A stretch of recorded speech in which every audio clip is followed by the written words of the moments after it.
اگر کسی کے پاس مال ہے اس کا کوئی کمال نہیں، یہ تو اللہ کا فضل ہے، یہ تو اللہ کا کیا ہے۔ اس قصے سے کیا سمجھ میں آیا؟ صحابہ کی دوڑ مال کی تھی کہ اعمال کی تھی؟ مالدار بننا چاہتے تھے کہ دیندار بننا چاہتے تھے؟ یہ محنت ہو رہی، سب میں اعمال کا شوق آ جائے۔ گھروں کی آبادی چیزوں سے نہیں ہے، گھروں کی آبادی مال سے نہیں ہے، زیور فرنیچر سے نہیں ہے، ٹائل پتھر سے نہیں ہے، گھروں کی آبادی اعمال سے ہے، اعمال سے ہے، عمل سے ہے۔ ویران گھر وہ نہیں ہیں جن گھروں میں مال نہیں اور چیزیں نہیں، ویران گھر وہ ہیں جس گھر میں اعمال نہیں۔ صحابہ کے گھر چیزوں سے خالی تھے اور اعمال سے، بولو بھائی، بھرے ہوئے تھے۔ آج گھر چیزوں سے بھرتے جا رہے اور اعمال سے کیا ہو رہے؟ اعمال سے کیا ہو رہے؟ گھروں میں جو رحمتیں آئیں گی، گھروں میں جو برکتیں آئیں گی، گھروں میں جو خیریں آئیں گی، وہ مال کی بنیاد پر نہیں، چیزوں کی بنیاد پر نہیں، بلکہ گھروں میں برکتیں رحمتیں اعمال کی بنیاد پر آئیں گی۔ گھروں میں نماز کی فضا ہو، میں قرآن کی فضا ہو، میں ذکر کی فضا ہو، گھروں میں دعاؤں کی فضا ہو، گھروں میں سجدوں کی فضا ہو، گھروں میں رکوع کی فضا ہو، گھروں میں یہ اعمال ہوں، گھروں میں رحمتیں آئیں گی، گھروں میں برکتیں آئیں گی، گھروں میں خیریں آئیں گی، گھروں سے شر ختم ہوگا، فتنے ختم ہوں گے، نفس اور کیا ہے شیطانی اثرات گھروں سے ختم ہوں گے اور نحوستیں ختم ہوں گی۔ اگر گھروں میں اعمال زندہ ہو جائیں، اعمال زندہ ہو جائیں، گھر کا ہر فرد قرآن پڑھے، گھر کا ہر فرد قرآن پڑھے، 1 سپارہ 2 سپارے 3 سپارے، اماں قرآن پڑھے، بیٹا قرآن پڑھے، بھائی قرآن پڑھے، بچیاں قرآن پڑھے، شوق ہو۔ ایک صحابی رضی اللہ عنہ نے رات کو قرآن پڑھنا شروع کیا، ان کا گھوڑا بدکنے لگا، وہ قرآن پڑھے تو گھوڑا بدکے، وہ قرآن پڑھے تو گھوڑا بدکے۔ بیٹا ساتھ سو رہا، ڈر لگا کہ گھوڑے کا پاؤں بیٹے پر نہ آ جائے۔ جب سلام پھیرا کہ گھوڑا کیوں بدک رہا ہے، دیکھا تو آسمان پر ایک نور ہے سفید بادل کی طرح، اور آسمان کی طرف اٹھتا چلا گیا۔ اب یہ کیا ہے؟ پتہ نہیں کیا ہے۔ آپ کی خدمت میں حاضر ہوئے، سارا قصہ سنا کر دریافت کیا کہ اللہ کے رسول یہ کیا تھا آسمان پہ؟ آپ نے فرمایا یہ آسمان سے فرشتے اترے تھے تمہارا قرآن سننے کے لیے، اگر تم صبح تک پڑھتے رہتے تو آج ساری دنیا فرشتوں کو دیکھ لیتی۔ ہاں، آپ صلی اللہ علیہ وسلم نے فرمایا جس گھر میں سورہ بقرہ پڑھی جاتی ہے شیطان اس گھر سے بھاگ جاتا ہے، چلا نہیں جاتا، بھاگ جاتا ہے۔ ہاں، قرآن کا شوق۔ ایک آگے کہنے لگا کہ مولانا صاحب بڑی پریشانی ہے، کوئی وظیفہ تو بتاؤ۔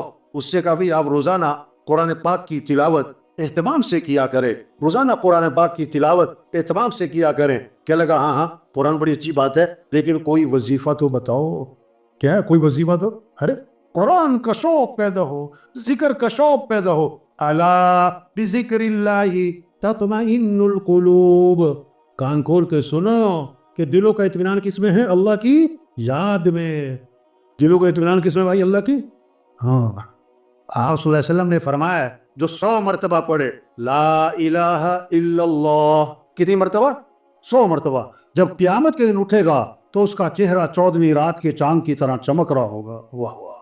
آپ صلی اللہ علیہ وسلم نے فرمایا جنت کی چابی لا الہ الا اللہ۔ ایک حدیث میں آتا ہے جنت کی قیمت لا الہ الا اللہ۔ آپ نے فرمایا کوئی گناہ ہو جائے تو فوراً کوئی نیکی کا کام کر لیا کرو صحابہ، تاکہ گناہ کی نوست دھل جائے۔ صحابہ نے عرض کیا حضور لا الہ الا اللہ اس کا پڑھنا بھی نیکیوں میں شامل ہے؟ آپ نے فرمایا یہ تو سب سے افضل نیکی ہے، یہ تو سب سے۔ آپ نے فرمایا اپنے ایمان کو تازہ کرتے رہا کرو۔ واہ واہ، جددوا ایمانکم، اپنے ایمان کو تازہ کرتے رہا کرو۔ صحابہ نے عرض کیا حضور ایمان کو کیسے تازہ کریں؟ آپ نے کیا فرمایا لا الہ الا اللہ، اس کو کثرت سے پڑھو، 100 دفعہ نہیں، 200 دفعہ نہیں، کثرت۔ اور علماء نے لکھا ہے جو 300 دفعہ پڑھے گا وہ کثرت میں آ جائے گا۔ بچے، بچیاں، بوڑھے، جوان، ہمارے غریب، ہمارے امیر، ان کے ہاتھوں میں تسبیح ہو اور کیا پڑھ رہے ہوں لا الہ الا اللہ۔ آپ نے فرمایا سبحان اللہ کا ثواب احد پہاڑ سے بھی زیادہ ہے، الحمدللہ اس کا ثواب احد پہاڑ سے بھی زیادہ ہے۔ واہ واہ، یہ کمائی ہے۔ سبحان اللہ، جنت میں درخت لگ گیا، الحمدللہ جنت میں درخت لگ گیا۔ آپ صلی اللہ علیہ وسلم نے فرمایا کیسی خوبصورت حدیث ہے، کمال کے الفاظ ہیں، کلمتانی خفیفتانی علی اللسانی ثقیلتانی فی المیزان حبیبتانی الی الرحمن سبحان اللہ وبحمدہ سبحان اللہ العظیم۔ 2 کلمے ہیں جو زبان پر بہت ہلکے ہیں اور قیامت کے دن ترازو میں بڑے وزنی ہیں اور اللہ کو بڑے محبوب ہیں، وہ کیا ہے؟ سبحان اللہ و بحمدہ سبحان اللہ العظیم، سبحان اللہ و بحمدہ سبحان اللہ العظیم۔ شوق ہو، اس سے اطمینان، اس سے دلوں کو راحت، اس سے دلوں کو سکون، اس سے پریشانیاں ختم ہوں، اس سے دل کی پریشانیاں ختم ہوں۔ آپ صلی اللہ علیہ وسلم فجر کی نماز کے لیے تشریف لے جا رہے ہیں اور حضرت جویریہ رضی اللہ عنہا مصلی پر بیٹھی ذکر کر رہی ہیں۔ اس کا مطلب کیا ہوا؟ خامن صبح جب فجر میں مسجد میں جائے تو بیوی کہاں پر ہو؟ مصلی پر ہو۔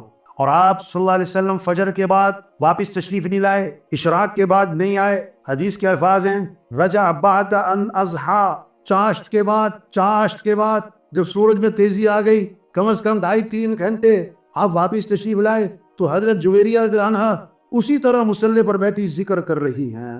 آپ نے وضاحت فرمائی، جویریہ میں جب سے گیا ہوں اس وقت سے اب تک تم ذکر کر رہی ہو؟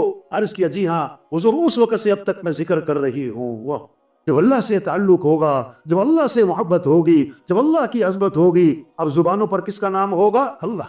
اب ذکر میں لذت، ذکر میں حلاوت، ذکر میں اطمینان، وقت کے گزرنے کا احساس نہیں۔ اب آپ کو پتا تھا کہ اتنا لمبا ذکر ہر مسلمان تو نہ کر سکے گا، آپ نے کام آسان فرمایا کہ جویریہ میں نے تمہارے بعد کیا ہے 4 کلمات 3 مرتبہ کہے، اس کا جو اجر ہے نا تمہارے صبح سے اب تک کے ذکر سے زیادہ ہے۔ کیا؟ سبحان اللہ و بحمدہ عدد خلقہ ورضا نفسہ وزنۃ عرشہ ومداد کلماتہ، اس کا اجر تمہارے صبح سے اب تک کے ذکر سے کیا ہے؟ زیادہ ہے۔ شوق پیدا ہو ذکر کا، تلاوت کا۔ آپ صلی اللہ علیہ وسلم نے فرمایا جو 1 مرتبہ درود شریف پڑھے گا اللہ کی 10 رحمتیں اس پر نازل ہوں گی اور 10 گناہ اس کے معاف ہوں گے اور 10 نیکیاں لکھی جائیں گی اور 10 درجے اس کے بلند ہو جائیں گے۔ کتنی کمائی ہو گئی بھائی! آپ نے فرمایا روشن رات یعنی جمعرات، روشن دن یعنی جمعے کا دن، اس میں میرے پر درود شریف کثرت سے پڑھا کرو کیونکہ تمہارا درود شریف میرے اوپر پیش کیا جاتا ہے۔ اور آگے عجیب بات فرمائی، خدا جو میرے پر درود بھیجے گا میں اس کے لیے دعا بھی کروں گا، استغفار بھی کروں۔ ایک حدیث میں آتا ہے، آپ نے فرمایا جو آدمی میرے پر درود شریف پڑھتا ہے، درود شریف بھیجتا ہے، جب تک وہ درود شریف پڑھتا رہتا ہے اس وقت تک اللہ کے فرشتے اس کے لیے رحمت کی دعا کرتے رہتے ہیں۔ آگے فرمایا اب اس کی مرضی ہے درود شریف تھوڑا پڑھے یا زیادہ پڑھے۔ ایک صحابی آئے، عرض کیا اللہ کے رسول میں نے ذکر کا وقت طے کیا، دعا کا وقت طے کیا، اس میں سے کتنا وقت درود شریف کو دے دوں؟ پھر خود ہی عرض کیا حضور 1/4 وقت درود شریف کو دے دوں؟ فرمایا ٹھیک ہے لیکن درود شریف زیادہ کر لو تو بہتر ہے۔ حضور 1/3 وقت درود شریف کو دے دوں؟ فرمایا ٹھیک ہے لیکن درود شریف زیادہ کر لو تو بہتر ہے۔ حضور آدھا وقت درود شریف کو دے دوں؟ فرمایا ٹھیک ہے لیکن زیادہ کرو تو بہتر ہے۔ حضور میں 2/3 وقت درود شریف کو دے دوں؟ فرمایا ٹھیک ہے لیکن درود شریف اور زیادہ کرو تو بہتر ہے۔ انہوں نے عرض کیا حضور پھر میں ایسا کرتا ہوں میں سارا وقت درود شریف ہی پڑھتا رہوں گا۔ آپ نے فرمایا اذن تکفا ہمک ویغفر ذنبک، اگر تم ایسا کرو گے تمہاری ساری پریشانیاں دور کر دی جائیں گی اور تمہارے سارے گناہوں کو معاف کر دیا جائے گا۔ یہ شوق پیدا ہو۔ آپ صلی اللہ علیہ وسلم نے فرمایا جو کثرت سے استغفار کرے گا اللہ ہر تنگی سے اسے نکالے گا، پریشانیوں سے بچائے گا، اللہ وہاں سے رزق دے گا جہاں سے وہم و گمان بھی نہیں ہے۔ استغفار پڑھواتا ہے وَمَا كَانَ اللَّهُ لِيُعَذِّبَهُمْ وَأَنْتَ فِيهِمْ وَمَا كَانَ اللَّهُ مُعَذِّبَهُمْ وَهُمْ يَسْتَغْفِرُونَ، جب تک آپ ان میں موجود ہیں ان پر عذاب نہیں آئے گا۔ اگر آپ دنیا سے تشریف لے گئے تو جب تک یہ استغفار کرتے رہیں گے ان پر عذاب نہیں آئے گا۔ استغفار کی برکت، یہ شوق پیدا ہو۔ آپ صلی اللہ علیہ وسلم نے فرمایا سید الاستغفار یعنی استغفار کا سردار وہ کیا ہے؟ اللہم انت ربی لا الہ الا انت خلقتنی وانا عبدک وانا علی عہدک ووعدک ما استطعت اعوذ بک من شر ما صنعت ابوء لک بنعمتک علی وابوء بذنبی فاغفر لی فإنه لا يغفر الذنوب الا انت۔ یہ سید الاستغفار ہے۔ اور میں جو صبح کو 1 مرتبہ پڑھے لیکن دل کے یقین کے ساتھ پڑھ لے، اگر شام تک موت آ گئی تو سیدھا جنت میں جائے گا۔ شام کو پڑھ لیا اور صبح تک موت آ گئی تو سیدھا جنت میں جائے گا۔ یہ شوق پیدا ہو جائے بھائی تبلیغ محنت ہے، ایمان بنے، عمل کا شوق آئے، عمل کا شوق آئے، اخلاق اچھے ہو جائیں، زندگی جو خوبصورت بنے گی وہ کس سے؟ مال سے نہیں، چیزوں سے نہیں، اچھے کپڑے، اچھا گھر، اچھی تنخواہ، اچھی گاڑی نہیں، زندگی خوبصورت بنے گی جب اخلاق اچھے ہوں گے، اخلاق اچھے ہوں گے۔ تبلیغ میں محنت ہے، کیسے سب کے اخلاق اچھے ہوں، معاف کرنا آ جائے، غصے کو پینا آ جائے، کسی کو حقیر نہ سمجھنا، اپنے آپ کو اونچا نہ سمجھنا، زبان پہ غیبت نہ ہو، زبان پہ چغلی نہ ہو، زبان پہ گالی نہ ہو، زبان پہ طنز نہ ہو، دل میں بغض نہ ہو، دل میں کینہ نہ ہو، دل میں حسد نہ ہو، دل میں کھوٹ نہ ہو، دل میں میل نہ ہو، دل میں کدورت نہ ہو۔ آپ نے فرمایا ابھی جو شخص داخل ہونے والا ہے یہ جنتی ہے، دوسرے دن فرمایا ابھی جو شخص داخل ہونے والا یہ جنتی ہے، تیسرے دن فرمایا ابھی جو شخص داخل ہونے والا یہ جنتی ہے۔ تینوں دن ایک ہی صحابی داخل ہوئے، ایک صحابی ان کے گھر گئے، میں رات آپ کے پاس گزارنا چاہتا ہوں،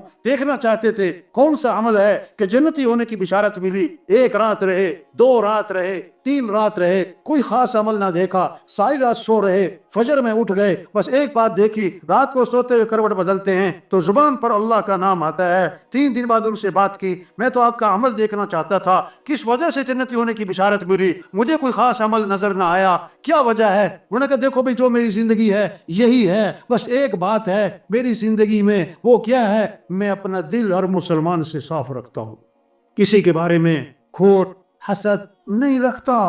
فرمایا یہی وہ عمل ہے جس کی وجہ سے جنتی ہونے کی بشارت ملی۔ اور اگلی بات فرمائی کہ ہے مشکل کام، ہاں دلوں کو صاف رکھنا۔ آپ صلی اللہ علیہ وسلم صحابہ کے ساتھ تشریف فرما تھے، ایک سڑاند پھیل گئی، بدبو پھیل گئی، صحابہ سے فرمایا یہ پتہ ہے بدبو کس چیز کی ہے؟ صحابہ نے عرض کیا اللہ جانے اللہ کا رسول۔ فرمایا یہ ان لوگوں کی بدبو ہے جو دوسروں کی غیبتیں کرتے۔ دوسروں کی کیا کرتے؟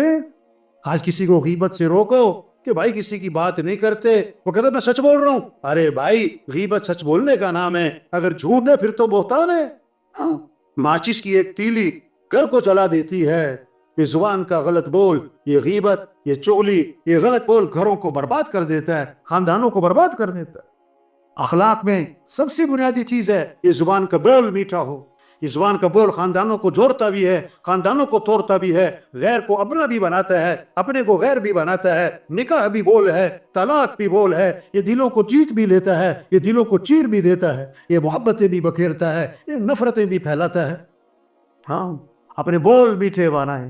تبلیغ میں جب ایمان بنے گا پھر اخلاق بنیں گے۔ کامل ایمان والا کون؟ کہ جس کے اخلاق اچھے ہوں۔ سب سے زیادہ وزنی چیز قیامت کے دن ترازو میں وہ آدمی کے حسن اخلاق ہوں گے، حسن اخلاق ہوں گے۔ فرمایا آپ نے جنت میں میرا قرب اسے ملے گا جس کے اخلاق اچھے ہوں گے، جس کے اخلاق اچھے ہوں گے۔ اخلاق کیا ہیں؟ سل من قطعک، جو رشتہ توڑے تم رشتہ جوڑو، واعف عمن ظلمک، جو ظلم کرے تو اسے معاف کرو، احسن الی من اساء الیک، جو برائی کرے بدلہ اچھائی سے دے دو، آتی من حرمک، جو نہیں کھلاتا کہ اسے کھلاؤ، جو نہیں پوچھتا کہ اسے پوچھو، جو نہیں آتا کہ اس کے پاس جاؤ۔ یہ اخلاق ہے۔ ادفع باللتی ہی احسن فاذا الذی بینک وبینہ عداوۃ کأنہ ولی حمیم، برائی کا بدلہ اچھائی سے دے دو کہ دشمن بھی دوست بنے گا۔ آج جھگڑے کیوں ہیں؟ یہ جھگڑے کیوں ہیں؟ توبہ، اخلاق بگڑ گئے، صبر نہیں، برداشت نہیں، غصے پہ قابو نہیں۔ ایک صحابی نے عرض کیا حضور مجھے نصیحت فرمائیں۔ فرمایا غصے پہ قابو پاؤ۔ زدنی یا رسول اللہ۔ حضور کچھ اور نصیحت فرمائیں، لا تغضب، غصے پہ قابو کرو۔ حضور کچھ اور نصیحت فرمائیں، فرمایا لا تغضب، غصے پہ قابو کرو۔ فردد مرارا فقال لا تغضب، بار بار عرض کیا حضور کچھ اور نصیحت، ہر بار یہی فرمایا غصے پہ قابو کو۔ غصے بیان تھا کہ پولیس والوں میں نا سارے پولیس کے لوگ تھے، تو یہ حدیث بیان کی کہ حدیث میں آتا ہے آپ نے فرمایا غصے پہ قابو پاؤ، تو سب سے بڑے جو افسر بیٹھے تھے فرمانے لگے اگر اس ایک حدیث پر عمل ہو جائے ہمارے بہت سارے جیل کے تھانوں کے مسئلے حل ہو جائے۔ غصے پہ قابو۔ ہاں آپ نے فرمایا پہلوان وہ نہیں ہے جو کسی کو اٹھا کے پھینک دے، پہلوان وہ ہے جو غصے کے وقت میں اپنے نفس پہ قابو پا جائے۔ آپ صلی اللہ علیہ وسلم نے فرمایا جس کو غصہ آیا اور وہ غصہ نکالنے پر قادر تھا لیکن غصے کو پی گیا، اللہ قیامت کے دن جنت کی حوریں اس کے سامنے کھڑی کر دیں گے اور فرمائیں گے جو پسند ہے لے لے اس میں سے۔ کس بات پر؟ غصہ پینے پر، غصہ پینے پر۔ ہاں